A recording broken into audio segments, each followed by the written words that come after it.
অবশেষে আলটিমেটাম দিয়েছে ইরান যে লেবানন থেকে কবে যুক্তরাষ্ট্র তাদের সৈন্যদেরকে, ইসরায়েলি সৈন্যদেরকে ফিরিয়ে আনবে, এটির জন্য খুব দ্রুত একটি টাইম এবং তারিখ ঘোষণা করতে হবে।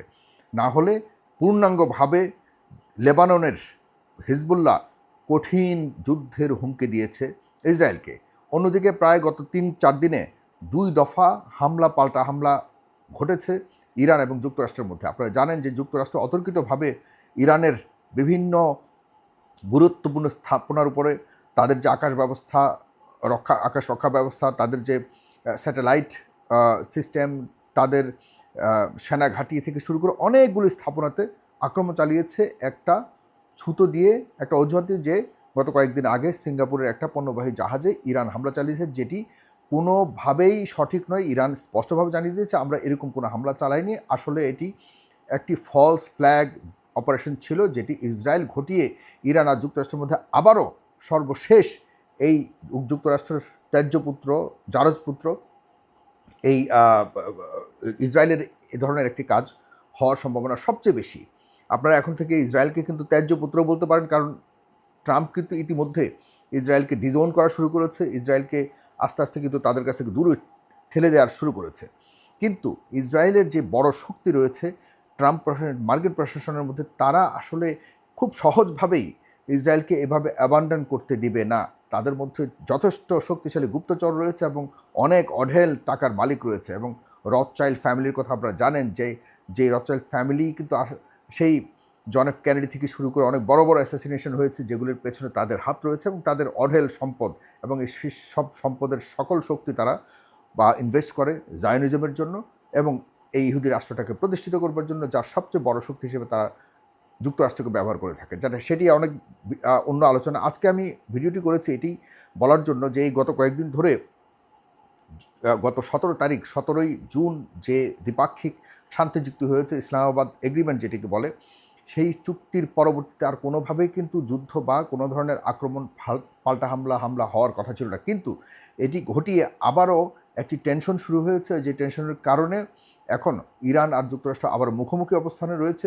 এটির একটা বড় কারণ, যেটি ইরানও বলতে চাচ্ছে, যে এটির বড় কারণ হলো যুক্তরাষ্ট্র কোনো না কোনোভাবে হরমুজ প্রণালীকে নিয়ন্ত্রণ অথবা ইরানের সাথে একই সাথে মিলেমিশে হরমুজ প্রণালীকে পরিচালনা করবার জন্য একটা পায়তারা করছে।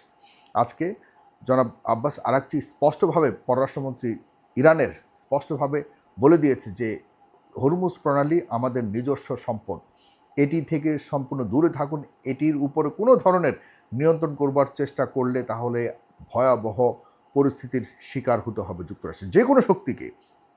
কারণ এটি আসলেই কিন্তু ইরানের নিজস্ব সম্পদ, ইরানের নিজস্ব দেশীয় ভূমির উপর দিয়ে তাদের নিজস্ব যে সার্বভৌমত্বের রেখা রয়েছে, সেই রেখার ভিতরে তাদের নিজস্ব সম্পদের উপর দিয়ে এই হরমুজ প্রণালী একটি প্রণালী। এটি কোনো বড় ধরনের সাগরও নয়, নদীও নয়, এটি একটি প্রণালী। এটি বড় বড় সাগরের সাথে কানেক্টেড। তবে এই সম্পত্তিটি সম্পূর্ণভাবে ইরানের নিজস্ব আভ্যন্তরীণ সম্পদ। সেটিকে নিয়ন্ত্রণ করবার জন্য যে অপচেষ্টা চালাচ্ছে, এটি হয়তো যুক্তরাষ্ট্র বোঝাবার চেষ্টা করতেছে যে দেখো, আমরা অন্ততপক্ষে হরমুজ প্রণালীর একটা বড় মালিকানা নিয়ে ফিরে এসেছি। কারণ ইতিমধ্যে প্রায় 65% মতো জনগণ, যুক্তরাষ্ট্রের জনগণ, ডোনাল্ড ট্রাম্পের যে হার হয়েছে এই যুদ্ধে, সেটি তারা তাদের যে আপনার ভোটিং এর মাধ্যমে তারা সমর্থন বা তাদের মতামত জানিয়েছে, যে অনলাইন জরিপের মাধ্যমে, যে যুক্তরাষ্ট্র হেরে গেছে ইরানের সাথে এবং ট্রাম্প অজনপ্রিয় হয়ে গেছে। এটি শতাংশ অনেক বেশি। সুতরাং সামনে নির্বাচনে ভয়ঙ্কর একটি পজিশনের, বেশি দিন নাই, নভেম্বরে হলো নির্বাচন।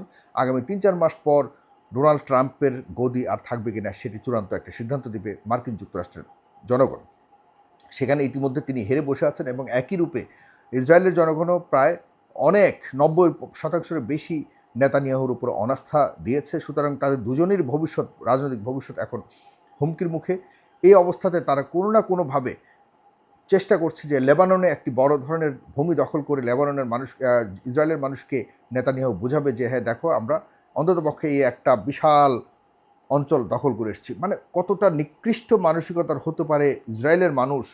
প্রতিটি মানুষ তারা চায় যে আশপাশের যেসব দেশ আছে সেগুলি থেকে জমি দখল করে আনো। যে আনতে পারবে সেই আমাদের জন্য আমাদের নেতা। এই যে একটা পাপিষ্ট এই ভূখণ্ডটি এবং এটির জনগণ, পৃথিবীতে এদের মানে ভিতরে কোনো ধরনের মানবিকতা নেই, এদের ভিতরে কোনো ধরনের মানবিক মানুষের প্রতি মানুষের যে একটা মানবিক দৃষ্টিভঙ্গি, দয়া মায়া থাকা উচিত, এদের ভিতরে কিছুই নেই। তারা একটা যুদ্ধবাজ দেশ, তারা কোনো না কোনো উপায়ে চাচ্ছে তাদের নিজস্ব একটি বড় দেশ তৈরি করবার জন্য এই মধ্যপ্রাচ্যকে যতটা সম্ভব এক্সপান্ড করে এখানে একমাত্র বাংলাদেশ সহকারে ভারতের বুকে কিন্তু ঢুকে গেছে। এই ভারত এখন বুঝতেছে না, তাদের বুকে কলাকুলি করে কিন্তু এরা ঢুকতেছে। এই ইসরায়েল যে কত বড় ভয়ঙ্কর ভারত বুঝবে। ভারত বুঝবে কিছুদিন পর, যখন ভারতের বিভিন্ন অঞ্চলে তাদের বন্ধুত্বের হাত ধরে যখন বিভিন্ন অঞ্চলে এই ইসরায়েলের ঘাঁটি গাড়ানো শুরু করবে, তখন কিন্তু বুঝতে পারবে যে আমরা কাদেরকে আসলে জায়গা দিয়েছি। কারণ এই ইসরায়েলিরা যেখানে গেছে সেখানেই দখলের জন্য মরিয়া হয়ে উঠেছে এবং ওই অঞ্চলকে তাদের নিজস্ব অঞ্চল বলে দাবি করে ওই অঞ্চলের মানুষকেই কিন্তু ওই অঞ্চল থেকে ভাগিয়ে দিয়েছে, যেটি প্যালেস্তানিদের ক্ষেত্রে ঘটেছে। 47 সালে এই অঞ্চলে তারা মানে ভিক্ষা করে এই প্যালেস্তানিদের কাছ থেকে জমি নিয়ে কোনো রকম মাথা গোজাবার জন্য, ঠাঁই নেবার জন্য এই প্যালেস্তানিদের হাত পা ধরে এখানে ঠাঁই নিয়েছে, আশ্রয় নিয়েছে। আজকে প্যালেস্তানিদেরকে তারা যুদ্ধ করে তাদের জমি থেকে তাদেরকে উচ্ছেদ করার চেষ্টা করছে। এই হলো ছোট্ট করে প্যালেস্টাইন ইসরায়েলের ইতিহাস। যাই হোক, ভারতীয়দেরকে আমি বলবো সাবধান, যাদেরকে আপনারা মুসলিমদেরকে মারার জন্য আপনাদের শত্রু হিসেবে মুসলিমদেরকে আপনারা টার্গেট করে যাদেরকে আপনার ঘরে আনছেন, এরা যে কত বড় ডাকাত কিছুদিন পর বুঝবেন। তখন এই মুসলিমরাই আপনাদেরকে সহযোগিতা করবে, কারণ মুসলিমরা কখনোই কারো উপরে অন্যায়ভাবে কোনো ধরনের দখলদারিত্ব করেনি। মুসলিমরা কখনোই কোনোভাবে অন্যায়ভাবে অন্য কোনো ধর্মীয় এবং জাতিগোষ্ঠীর উপরে হামলা করে না। সুতরাং এখন যে পরিস্থিতি, আমি আগের আলোচনায় যদি আসি প্রিয় ভাইরা, বর্তমানের যুদ্ধ পরিস্থিতি এখন মোটামুটি ঠান্ডার দিকে আছে। আজকে সিদ্ধান্ত হয়েছে আগামীকাল কাতারে দ্বিপাক্ষিক আলোচনা হবে এবং হরমুজ প্রণালী নিয়ে একটা সিদ্ধান্ত আসবে। কারণ ইরান বলে দিয়েছে কোনোভাবে হরমুজ প্রণালীর দিকে তাকানো যাবে না। আর যুদ্ধ বিরতি সম্পূর্ণভাবে যদি কার্যকর না হয় তাহলে আর সামনে কোনো আলোচনাও করবে না। কারণ লেবানন, বিশেষ করে লেবানন আর হরমুজ প্রণালী, এই দুটি বিষয় সবচেয়ে গুরুত্ব পেয়েছে দ্বিপাক্ষিক এই এগ্রিমেন্টে। লেবানন থেকে মানে সকল ধরনের সৈন্য যারা লেবাননের টেরিটরির মধ্যে ঢুকেছে সবাইকে সরিয়ে নিতে হবে এবং এই শর্ত মানাটা এখন দ্বিপাক্ষিক এগ্রিমেন্টের সবচেয়ে বড় পয়েন্ট হয়ে গেছে। আপনারা দেখুন, ইরান তো পারত নিজেদের স্বার্থ গুটিয়ে তারা সরে যেতে, কিন্তু তারা সরেনি। তারা বলেছে না, এই ফ্রন্টে যতক্ষণ পর্যন্ত যুদ্ধ হবে ততক্ষণ পর্যন্ত আমরা নিজেদের জায়গায় আমাদের বাড়িতে ফিরব।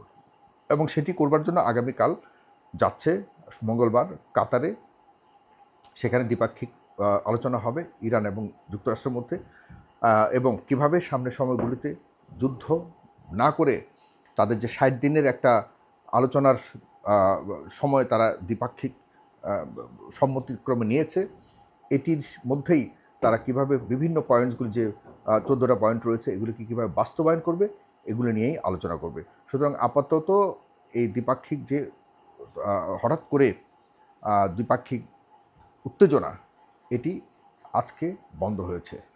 ধন্যবাদ সবাইকে, ভালো থাকুন, আবারও আপডেট আসলে দিব। সালাম।